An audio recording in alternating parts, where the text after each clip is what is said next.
Hello, and welcome to my walks with a camera.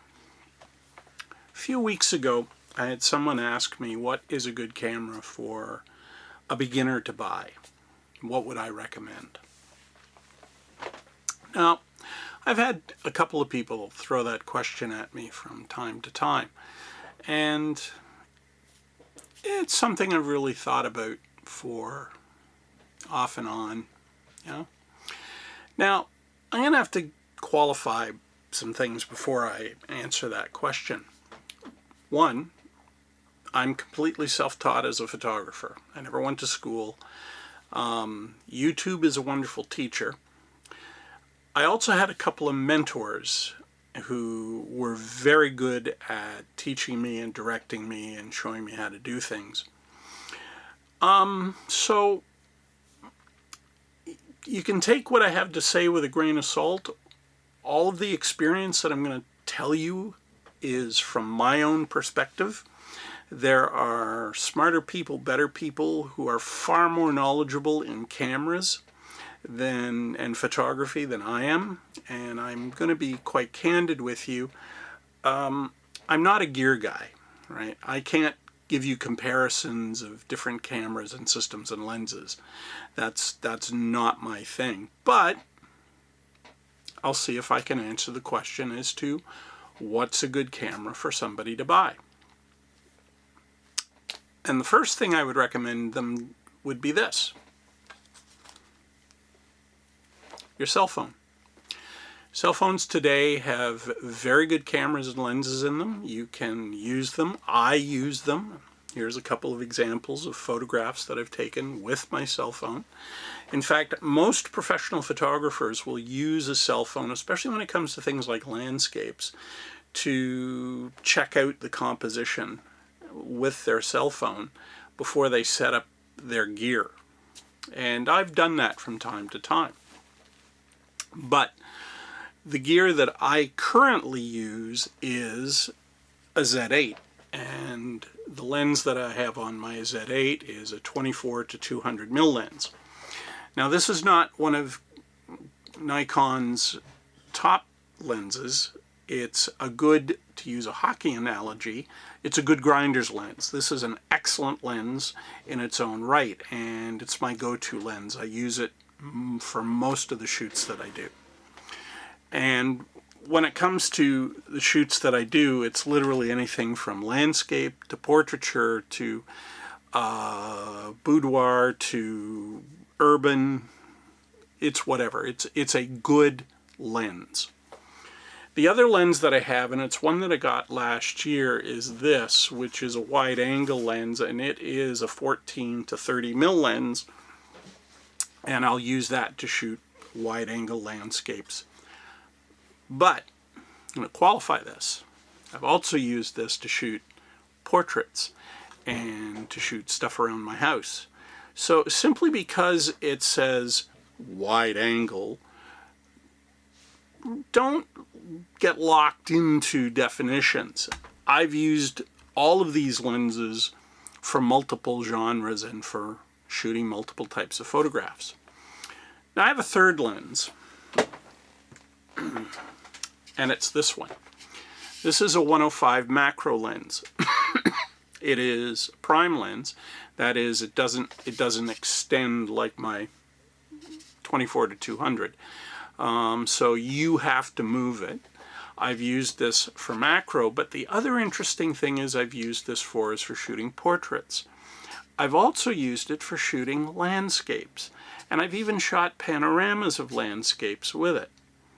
So simply because a lens says macro or wide angle, don't define the lens by that. You can use it for multiple things. Now, which brings me to my next comment. I use Nikon. Now, quite frankly, when I got into photography 15 years ago, I could have just as easily gotten into Canon or Fuji or Luminex or whatever, or Olympus. All of them are excellent brands, and I'm not anchored to one. But how I got into using Nikon is this. 15 years ago, I was at a historic reenactment, because I'm also a historic reenactor. And I had been a historic reenactor for about 30 years. And I got to be honest with you, the hobby was getting a little on the dull side. I was getting tired of carrying a musket around and running a unit and doing stuff like that. I was still very interested in the hobby, and I was still very interested in history, but something had to change. Now, at the time, my wife had purchased a camera, a Nikon D3000, with an 18 to 55 millimeter kit lens, and I see if I happen to have one here. Nice piece of kit. This one's actually my old lens. Keep it in this bag because I've lost the end cap for it. Anyway, she said to me, why don't you take my camera and go out and take some photographs? So I walked around the event and I shot some photographs. Just very basic snaps. Anyway, I got hooked. So I got back home, and within a month I had purchased my own Nikon D3000 with two kit lenses, an 18 to 55 and a 55 to 200mm zoom. Now, quite frankly, I could have very easily bought Canon or any other brand, but because my wife had a Nikon, I got Nikon. Now, at the time, we've got a friend who worked for the local newspaper who was a photographer, and he was extremely helpful in mentoring us and showing us the ins and outs and what to do and all that. The other thing I began doing, because I'm one of those guys who doesn't like not knowing what I'm doing, is I began to watch YouTube videos. Now, at the time, I was folding up my business. I was self-employed. Because that had gotten, after 23 years, 8 months and 5 days, I was done. I was no longer fun. So what I then proceeded to do is my wife would go to work. I would sit in front of the computer either in the morning or the afternoon and watch how to be a photographer videos. And then either in the morning or in the afternoon, I would go out and experiment with what I had learned and try to do what I learned. And one day, my wife came home, and I'd been sitting in front of the computer, and she's staring at me, thinking I'm totally wasting my time, and I could tell she's getting increasingly angry. And at the same time, I began working on some photographs that I had taken that day. And she's looking at me doing the slow burn, and then she's looking at the computer screen, and then she's looking at me, and then she's looking back at the computer screen, and she said, "Is that what you've been doing? Learning how to do that?" And I turned and looked at her and said, "Well, yeah. That's what I've been learning how to do." And her attitude completely changed. She looked at me and she looked at the photographs I was doing and went, "Oh, okay." Turned around and walked off. She saw what I was doing. She saw that I was learning, and she saw that I wasn't wasting my time, and I was developing a skill, and I wasn't just being brain dead sitting in front of the computer. I was actually learning the craft of an art of photography. Well, after a while, I decided I needed to upgrade my camera from an entry-level camera, which the D3000 was, and to be quite honest, Nikon no longer makes them, which is most unfortunate because it's an excellent piece of kit. And I moved up to a D7100. Got one used. This is my wife's D7100. I bought this for her quite some time ago. Excellent camera. If you're looking, if you can find one, or get this D7200 or the D75. This is a crop sensor, okay? My Z8 showed you earlier, right? That's full frame, 48 megapixels. This is just 24 megapixels, but it is an excellent, excellent piece of gear. Now the lens she has on this is our old Tamron 18 to 270 lens. Excellent lens. Good grinder's lens. I've when it was mine, I did a huge amount of work with it. You name it, I did it. And these are some of the early photographs I shot with my D7100 and this lens. Nice piece of kit. And so I would still be using that lens or that camera, the D7100, but my D7100 started to develop some sensor issues. And I took it into local camera store, which does repairs. It was no longer covered under warranty, and I explained to them the issues, and they looked at some of the images, and what it had was a very light colored banding on them. And I said, that's a sensor issue. They checked how much it would cost to fix it, and I'm like, okay, there's an issue. And my wife, the guy who had looked at it said, you should really upgrade, because he had seen my work and he really liked it. And he said, you should move to mirrorless. I'm like, well, I don't have the money. And they showed me a Z50 with an 18 to 50 mil or 16 to 50 mil pancake lens, and that's the lens that's the camera and lens I'm actually shooting this video with. And I'm like, that's great, and how much? And good, can't afford it, no thanks. And the next thing I know, my wife has bought it for me.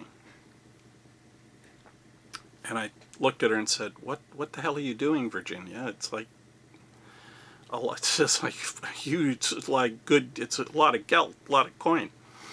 And she said, if anybody, you deserve it, because you actually use your gear and you improved your gear, and I've seen how what you've done and how you've done it. Okay, so I ended up with a Z50. Crop sensor, mirrorless. And from there, after about a year, I moved up to a Z5. Excellent camera, 24 megapixels. And then when I came to buying my Z8, after 2 years of dreaming and thinking about it, we're in the camera store and I'm looking at it. My wife quietly walked up to me and said, buy the damn camera, and walked out. And I said to the girl who sold it to me, I said, okay, I said, put it away. If I walk back into the store, I'm buying it. If I don't walk back into the store, don't worry about it. And an hour later, she watches me walk into the store, breaks into a big smile, pulls it out behind the cash register and says, I knew you'd be back. I was so nervous and stunned at purchasing it, because the Z8 and the Z9, these are not cheap pieces of kit. They are expensive to the tune of, oh crap. And that's where I sit today. Now I've bought the 3 lenses and we go from there. So that's my journey. And I've shown you some of the images I've taken and go from there. So, camera for a beginner. Well, as I said, your cell phone with a camera on the back. Start there. Just go out and shoot. If you're looking for gear, find a reputable camera store. There are a number of them around. Go in and talk to the staff. One of the key things I think you have to identify first off, and which is most important, is this. What do you want to use it for? What are you going to shoot? Now, if you're going to shoot holiday pictures, family get-togethers, stuff like that, well, get yourself basic entry-level camera, a couple of good kit lenses, and go from there. You'll be perfectly happy. If you're thinking that, wow, I would like to do something else, either become a photographer or move professionally, look at used gear. Now, if you go to a reputable camera store, they will have used gear that's been refurbished. My D7100, I got it used. And I was lucky because at the time there were only 3,400 images. It only had been used 3,400 times to take 3,400 images. So I was lucky. That's really next to nothing. And you don't have to look at just Nikon. Look at others. Look at Canon. Look at Lumix. Look at Olympus. Look at the Fuji family of cameras. Talk to other people. Talk to the staff at the store. Tell them what you want. Identify you're a beginner, whatever. Also do your research. Now, you can, again, go on YouTube and you will find a Sargasso Sea of channels that people will advise you on cameras and gear and lenses. Now we come to the trap. People have said to me, oh, so if I want to take cameras like if I want to take photographs like you, me, I gotta buy a Z8 or a Z5 and the most expensive lenses. No, you don't. Most professional photographers lease or rent their really expensive gear. Don't fall into the trap that says, in order to take photographs like Mike, I have to buy what he's got. You don't. This photograph that I'm about to show you is one I took in 2017 with my D3000 and my 18 to 55 mil kit lens. And it is, without a doubt, one of the best photographs that I took in 2017. And I'm extremely proud of it. So simply because you might think, well, I don't have a professional camera, I can't do professional work. That's not true. The other key thing that I would advise you is this. Whatever you buy, doesn't matter what brand, what lenses, you look at third-party lenses. Tamron makes very good lenses. Sigma, right? Very good third-party lenses. Research them, see what you like, try them out, right? And go from there. Trap number 2. Buying camera gear can be brutally expensive. This 24 to 200 mil lens at the time I bought it cost me over $1,200. 105 macro lens, close to $1,500. Now that's in Canadian funds.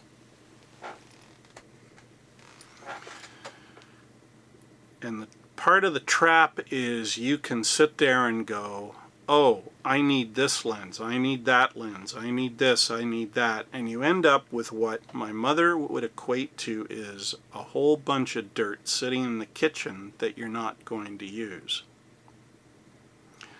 The reality of the situation, in order to shoot the images that I shoot, I have 3 lenses. My 24-200 zoom, 14 to 30 full frame, and my 105 macro. That's it. That's all I need. I have my Z8, I still have my Z5, I have my Z50, I no longer have my D3000 and my D7100. My wife has a D7100. That's all she needs. This is all I need.